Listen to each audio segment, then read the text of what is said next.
Today I wanted to show you how I made this TP roll into a smoke grenade prop.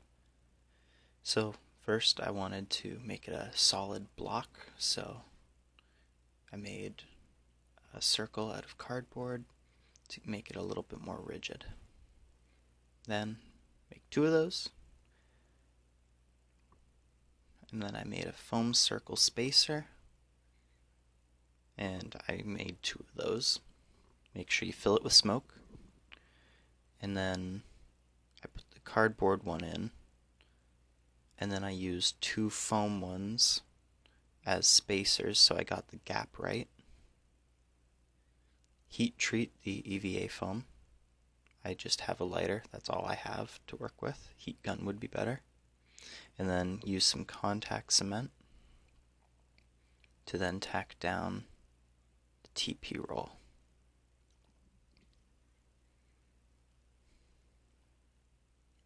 Just gently rock it on and let it compress itself down. Trim off any excess along the sides. I kept a bigger seam to make it seem like the grenade had a seam down it. Again, heat treat. A heat gun would be better. Use a bit of contact cement around the edge so we can add a lip to the can on both sides.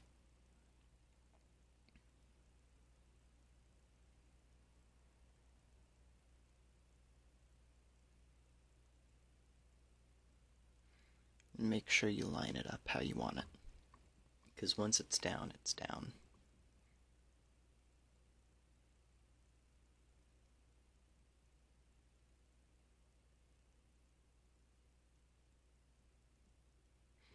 Trim it up.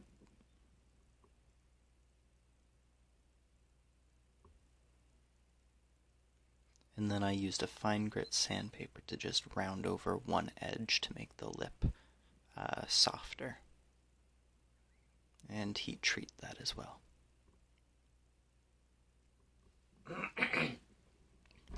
Repeat for the other side.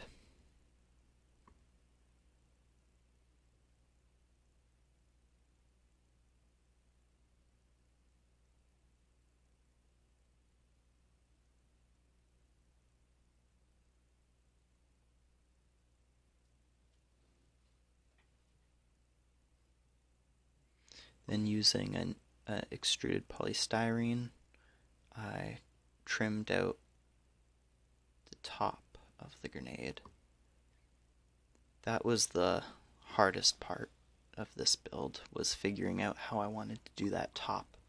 But I think I came up with a pretty creative way. So just lightly trimming down to the shape that I want it.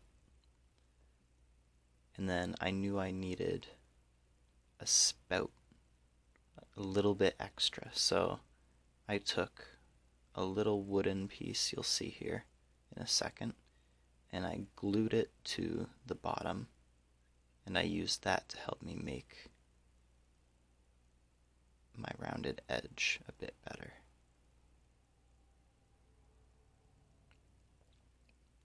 So I just found about the middle,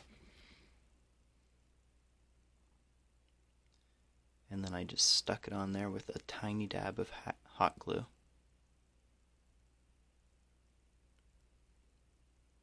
And then I trimmed it down and sanded the rest with, again, a fine grit.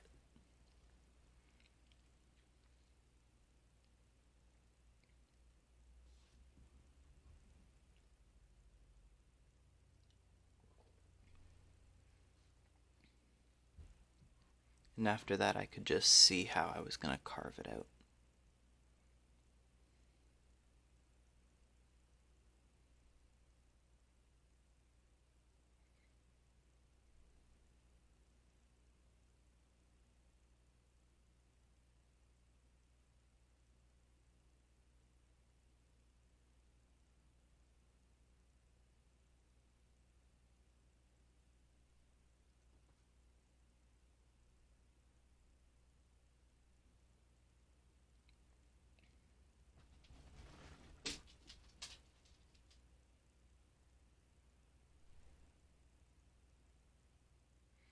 And then using that same fine grit, I went around the inside edge of that spout to smooth out all that foam. And then using a drill bit, I carved out a little hole through it.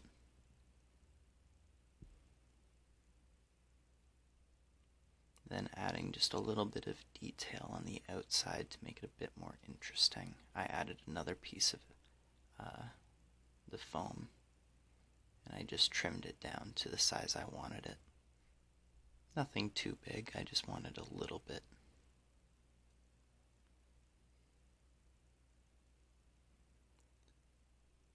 And here I'm just making the release, and I just kind of traced around the original part to get the shape of it, and then I just drew how I wanted the flaps of it to stick out.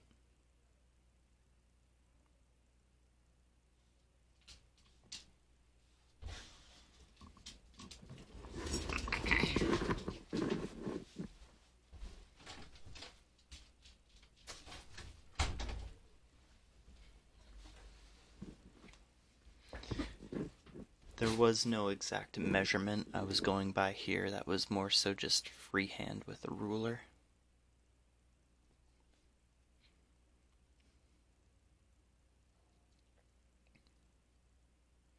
And then I just cut it out.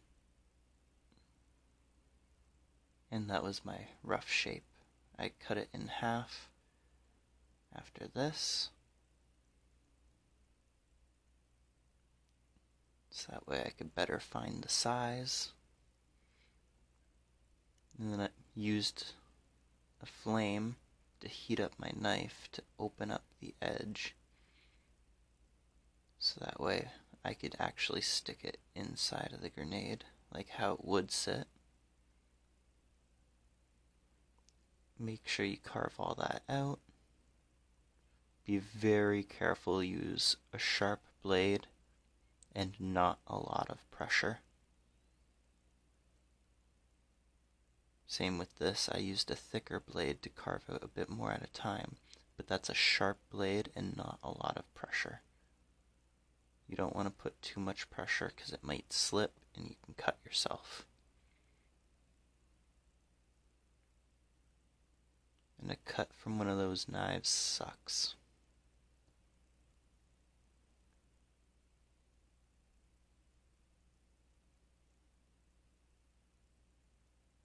Then fitting in the piece, I just adjusted it to the size and then held it.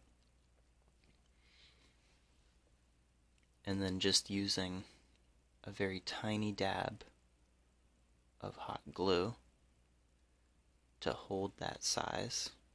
I just put a tiny bit, and it wasn't too hot, so I was just able to quickly put my finger over it to help it cool a little bit faster.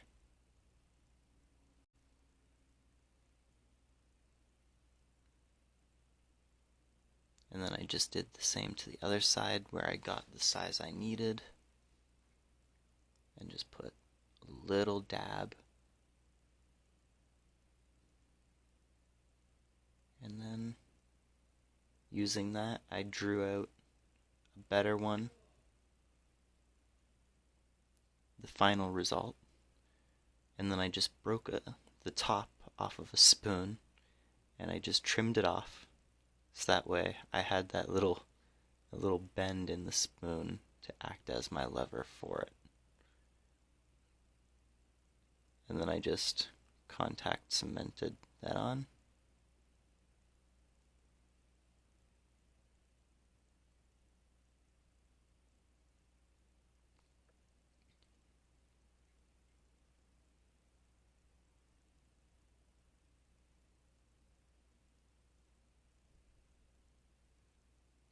And I just lined it up and stuck it on there, and I put quite a bit of pressure on it to make sure it was nice and firm. And then I just trimmed off the edges, and using another fine grit sandpaper, I just sanded that smooth so there's not so much of a lip on it. And then I actually took that wooden piece off of the top cap part, and I put it back onto the bottom or onto the top of the canister. That would just make it a little bit easier to paint how I needed, and then being able to line it up easier. This is just a 50-50 mix of Mod Podge and black paint to make a base coat, and I did 2 full coats over the entire thing. And this just makes it a little bit more sturdy. It'll really help. You'll notice the difference when you start basing your stuff in this.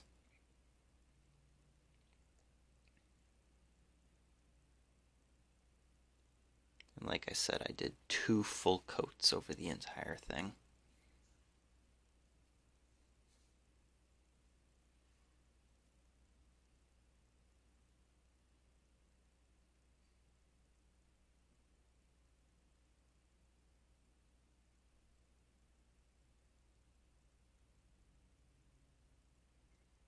And then I also make sure you base coat everything else in the exact same primer you use.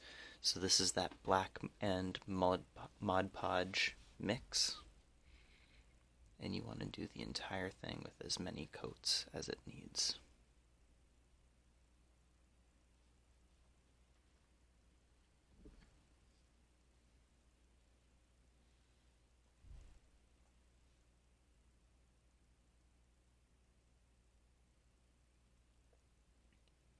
Like I said, base everything in that same Mod Podge mix.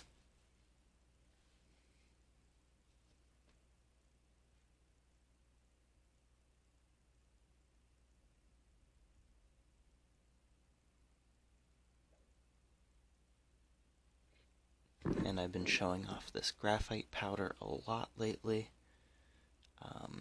Yeah, I used that for the canister as well. I ended up doing the entire thing because I was going to do some wear in the paint, but then the way it turned out, I couldn't do that anymore. So I had to resort to shoe polish for aging. But again, I base coated the entire can, and you can too, to make that wear stand out. But again, it didn't work out the way I ended up doing it.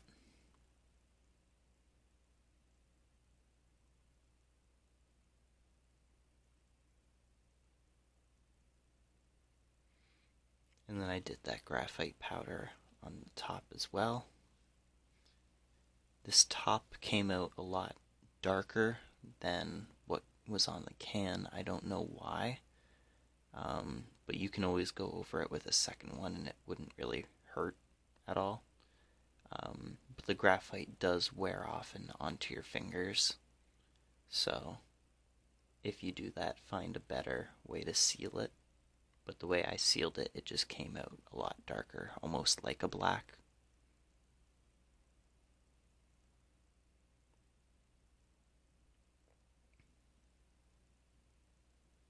And then I painted the top, the release. I don't know all the names to the parts. I base coated that in black. And that was the only part of it that I painted black. I kind of wanted a difference in paints so you could kind of see. But here I base coated, or I clear coated with a Mod Podge. This was just matte, but gloss works as well. And then here I dry brushed some silver onto that to make it look more metal. And I just kind of added a lot of wear marks around it to make it look a bit aged, like it's been tossed around a little bit before use.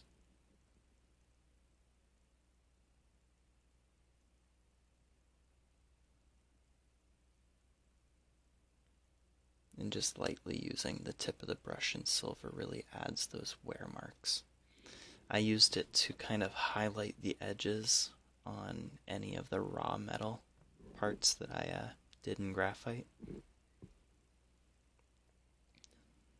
So I did end up doing this on the canister as well. Here's where I made the mistake. I used the wrong kind of paint here. It didn't turn out how I wanted it to, so I just covered it up with the same one that I used for the impact grenade to make it, at least blend in with some of the stuff I already have. And this took 3 coats to cover. So, plan better than I did. After the second coat, it looked okay, but it really did need that third coat. I'm sure if you used spray paint, though, it would be 2 coats.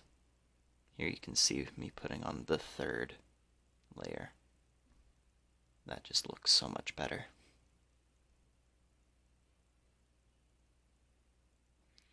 And then using 2 flattened out paper clips, I rolled one around a solid piece of metal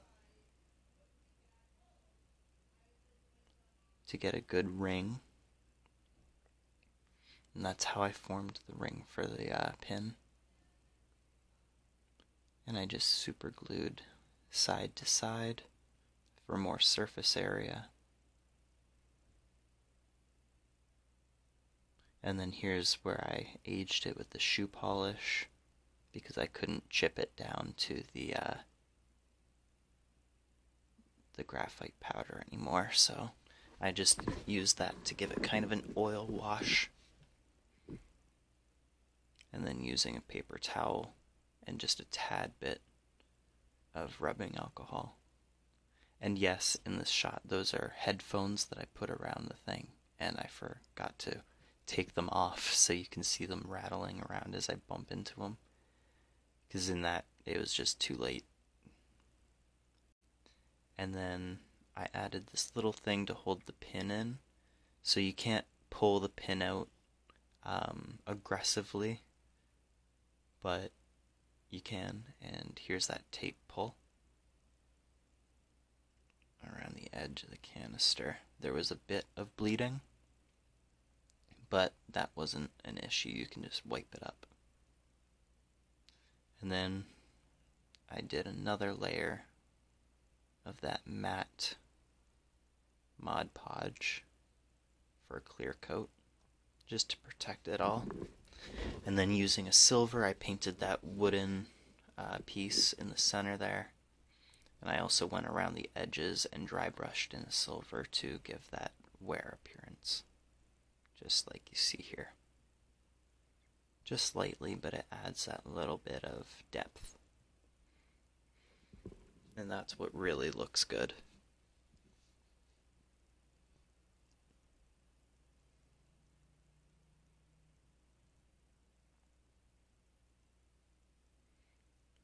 And then here I was masking off for white lines. I just wanted it to look like a generic smoke grenade, so I didn't add the M18 smoke grenade.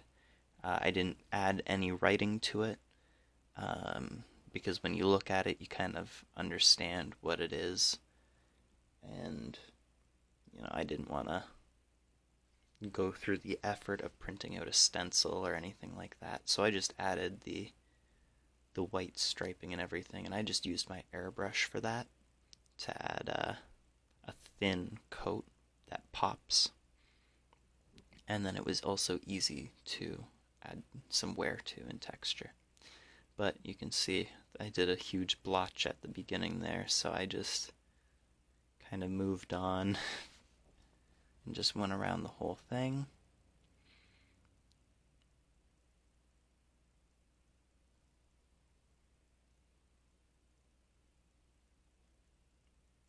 Now, not all of the brushing you see there is with paint. Sometimes I use just the air pressure to help dry it a little bit faster, and then I go back over. But it's just kind of hard to tell in this video that that's what I'm doing. But once I got that good base coat on, it was really easy to tell where I needed a bit more, so I was able to work a little bit slower and really cover it how it needed to be. And then you can get this tape pull as well. Again, there was a bit of bleeding, but I'll show you how easy that is to clean up. Because it really is just that easy, but I tried to pull from the inside of the paint so there wasn't any bad chipping. But you can see that just with a Q-tip and a little bit of water, just a little bit to make it damp, just pulls off that thin layer. And that's going to be the exact same way that we chip down to the next layer. Is just a Q-tip with a little bit of water, and we just rub. And as you rub, it kind of wears it out, so it's very efficient for making a rubbed off paint look. But that Mod Podge kind of helps seal in the green, so you're not rubbing through the green and making it all stain each other. And with the shoe polish, that might be an issue, getting that all dirty and everything. And then with another dab of hot glue in the middle, and just spiral it around like that to help get rid of any of those wisps. But then I just lined it up with the thing fully put together so I could align it better, and that's our finished product. I hope you enjoyed it.